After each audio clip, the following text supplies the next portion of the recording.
All right, give it up for Brianna Wolfson.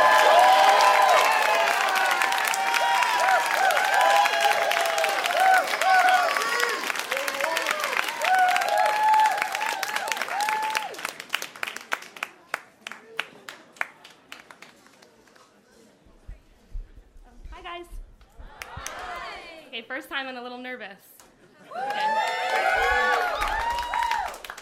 Okay, so like Jonathan, was that your name, number one, over there? Hi.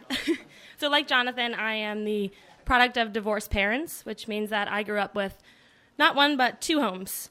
So let me take you through a typical Sunday night at each of my two homes. So Sunday night at Dad's house started like this. Kids, my office. At which point the blood would promptly rush from my head, and my siblings and I would scurry down to my dad's office, and we would gather on the floor, and then the public shaming would begin.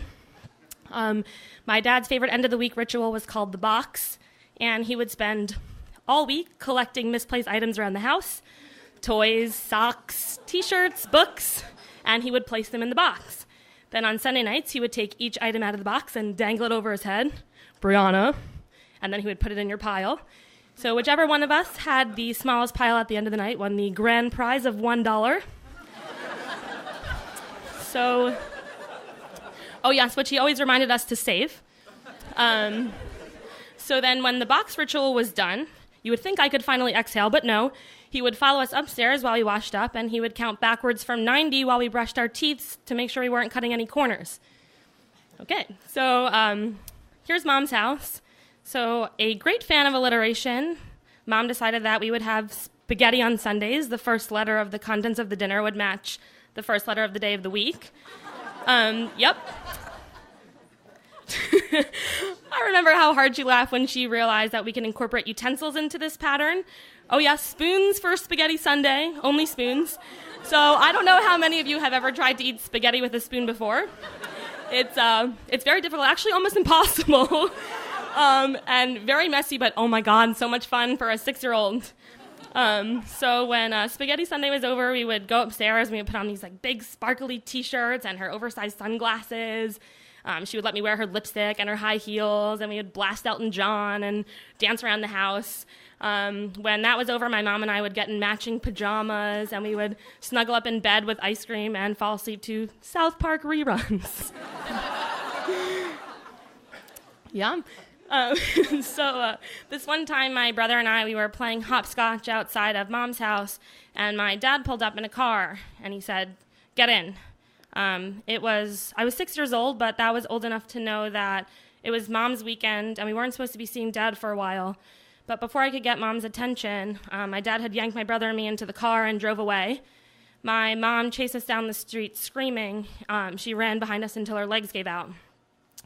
This was the first of many effective kidnappings. I would fall asleep at Mom's house in her arms in her bed, and I would wake up alone in my room at Dad's house. This isn't a feeling that anyone can really get used to. I would walk downstairs super confused in the morning, and my dad would greet me in the kitchen, and he would say, "I'm so glad you're home." And this was a statement that would make my little blood just boil. This didn't feel like home at all. Home was at Mom's house, where we were breathing in life, and there was love and laughter and all this warmth, and we didn't have any of that at Dad's house at all. So the frequency and duration of these stays at Dad's, they started increasing. This one time after a particularly long stay, he drove us back to Mom's house, and she was wearing an eye patch. And Mom must have seen the concerned look on my face, because when she bent down to hug me, she said, "Oh my God, Brie, you won't believe the craziest adventure I just had. I was taken by pirates." So this was the first thing Mom said to me that I was 100% certain was a lie. The dented car in the driveway was a dead giveaway.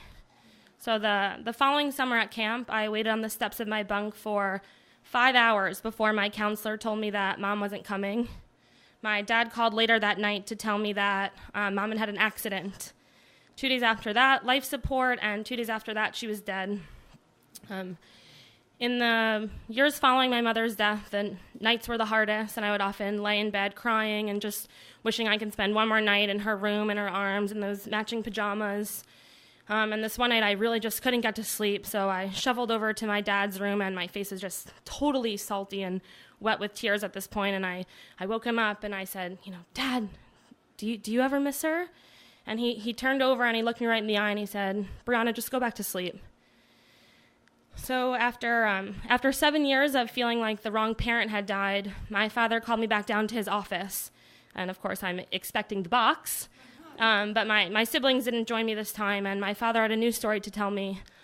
He explained my mother's long history with drug addiction, how she overdosed on her way to visit me at camp, how that led to her death, how he feared for my life whenever I got in the car with her, how he took me to his house while she was in rehab, how he spent 16 years trying to protect me from all of this, how he loved me more than anything in the world. And at this point, he came out from behind his desk and he hugged me. I mean, like really, hugged me for the first time I can remember. And that's when I realized that home is definitely not a place, it's a feeling. And I was starting to come home again. Thanks.